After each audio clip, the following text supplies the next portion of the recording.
Hello, dear student. We are again back with our NCERT textbook for class 11 business studies, and we are presently standing at page number 64 of your NCERT textbook. I request all the students, viewers, please go to your page number 64, your NCERT textbook, open it, and then you please uh, view my YouTube video. And as I have already told you, I am not going to say anything separate and different from my personal point of view. We are just to discuss what has been written over there, your NCERT textbook. And today's discussion is our government company and for the continuous discussions of the public, private, and global enterprises chapter.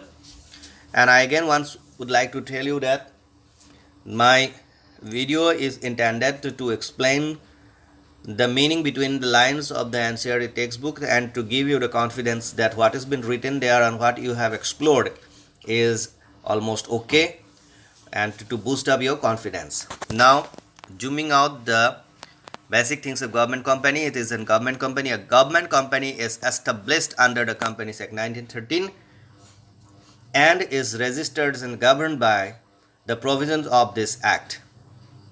Thus, these are established for purely business purpose and in the spirit competent with the companies in the private sector. So ये जो line है, ये line हमारे लिए बहुत important है क्योंकि हम गवर्नमेंट शब्द जो यहाँ पे बार बार हम सुनने को मिलता है गवर्नमेंट, इससे बहुत सारा स्टूडेंट्स इसको बोलते हैं गवर्नमेंट कंपनीज और कंपनीज जो सरकार चलाते हैं, ऐसा कुछ नहीं है. सो गवर्नमेंट कंपनीज एक नॉर्मल प्राइवेट कंपनीज का जैसा ही समझ में आना चाहिए, जो कि इंडियन कंपनीज एक्ट 2013 का तहत उसका रजिस्ट्रेशन होता है. क्योंकि आपको पता है कि कोई भी कंपनी जो इंडिया में एस्टैब्लिश है तो इंडियन कंपनीज एक्ट 2013 के तहत होता है, चाहे वो गवर्नमेंट कंपनी हो या ना हो या ऑर्डिनरी कंपनी हो, तो उसमें से कोई आपको डिफरेंस नहीं मिल रहा है. तो फिलहाल इस पैराग्राफ से हमें कुछ भी डिफरेंस नहीं समझ में आया कि गवर्नमेंट कंपनी क्यों गवर्नमेंट कंपनी है, क्यों एक ऑर्डिनरी कंपनी नहीं है. तो इसके लिए हमें और आगे जाना पड़ेगा. ठीक है, तो हम आगे बढ़ते हुए सीधा चलते हैं उसका फीचर्स की तरफ. सो सबसे पहले आप देखिए यहाँ पे features means characteristics. So what is the first characteristic? The government company have a certain characteristics which makes them distinct from other form of organization. यही मैंने पूछ रहा था सबसे पहले कि फर्स्ट पैराग्राफ में हमको समझ ही नहीं आ रहा है कि गवर्नमेंट कंपनी क्यों गवर्नमेंट कंपनी है या दूसरे कोई भी कंपनी से वो कैसे क्यों कहाँ अलग है. तो इसको जानने के लिए हमें उसका फीचर्स को ध्यान से पढ़ना है. Number 1, it is organizations created under the Companies Act 2013 and any other provisions of company. तो इसमें तो गवर्नमेंट कंपनी क्यों गवर्नमेंट कंपनी है वो समझ में नहीं आया.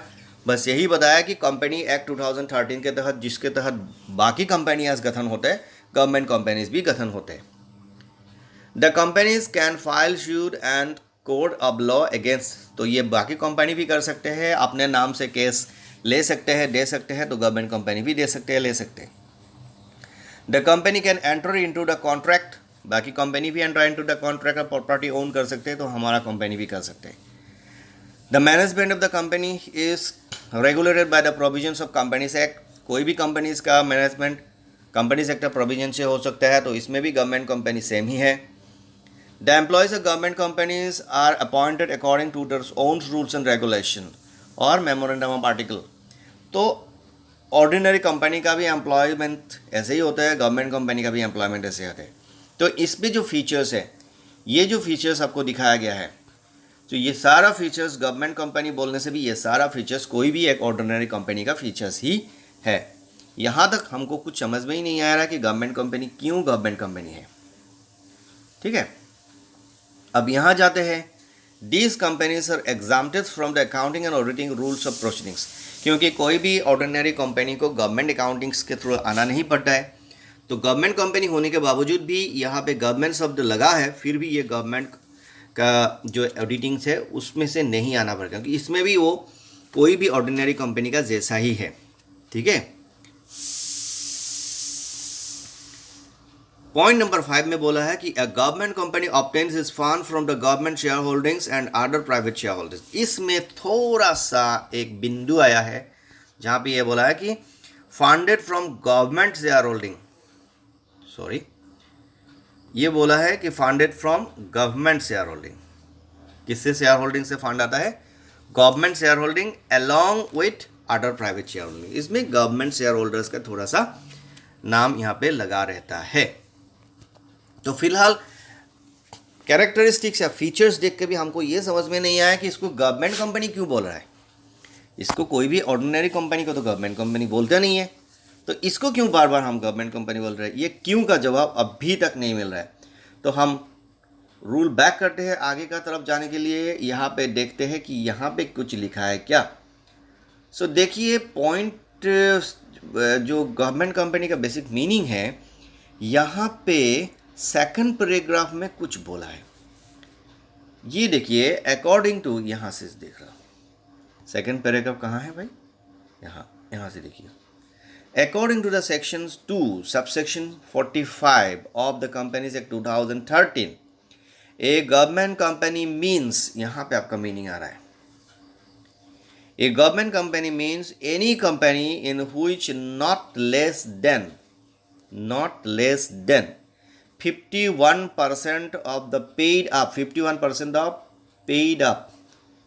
पेड अप अलग होता है, ऑथोराइज अलग होता है, सब्सक्राइब अलग होता है, कॉल्ड अप अलग होता है। सो सिर्फ कैपिटल मत लिखना, सिर्फ कैपिटल मत लिखना। ये जो सिर्फ कैपिटल लिखा है ना, ये सिर्फ ओनली कैपिटल मत लिखना, लिखना PUC,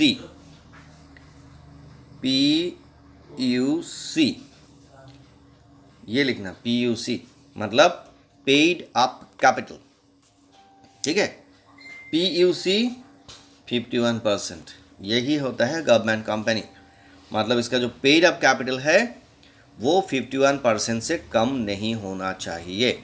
sections 202 section 2 subsection 45 of Indian companies act 2013 के तहत गवर्नमेंट कंपनी को इसलिए गवर्नमेंट कंपनी कहते हैं क्योंकि इसका जो PUC पेड अप कैपिटल वो 51% से नीचे गवर्नमेंट का होल्डिंग्स नहीं होना है। मतलब 51% या उससे ज़्यादा का PUC गवर्नमेंट डेटा है, चाहे वो सेंट्रल हो चाहे वो स्टेट हो, ठीक है। अब इसमें मेरिट्स क्या होता है? मेरिट्स है, a government company can be established by fulfilling the requirement of the Indian companies act. ये आसान बात है।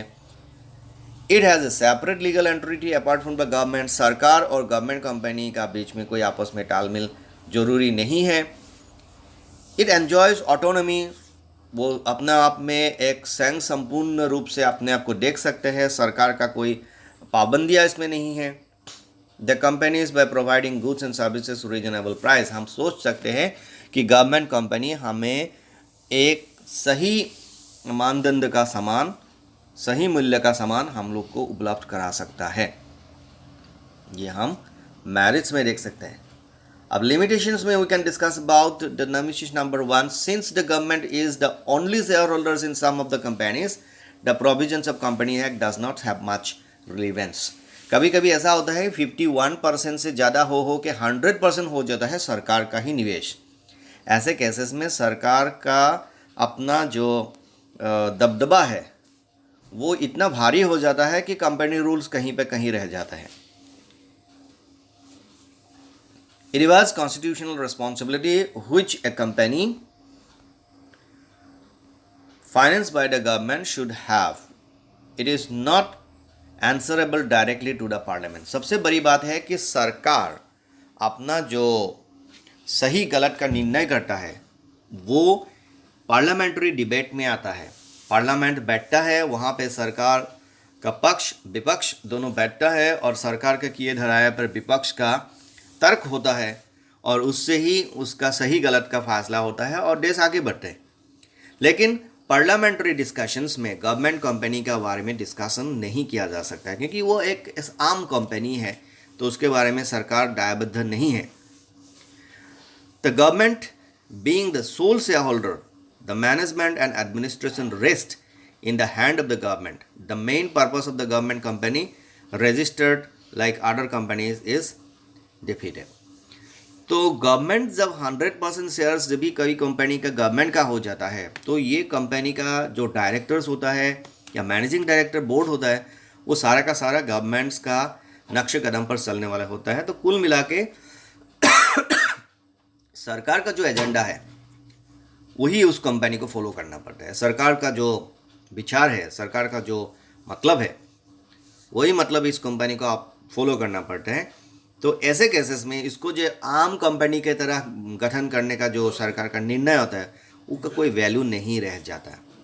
तो today's discussion is about government company. ज़्यादा इसमें क्वेश्चंस आते को देखा नहीं जाता, लेकिन कैरेक्टरिस्टिक्स से मीनिंग में 51% के बारे में बहुत बार पूछे जाते हैं कि ये 51% क्या है, ये 51% इक्वल है, 51% से नीचे है या नॉट लेस देन 51% है, वो भी पूछते हैं.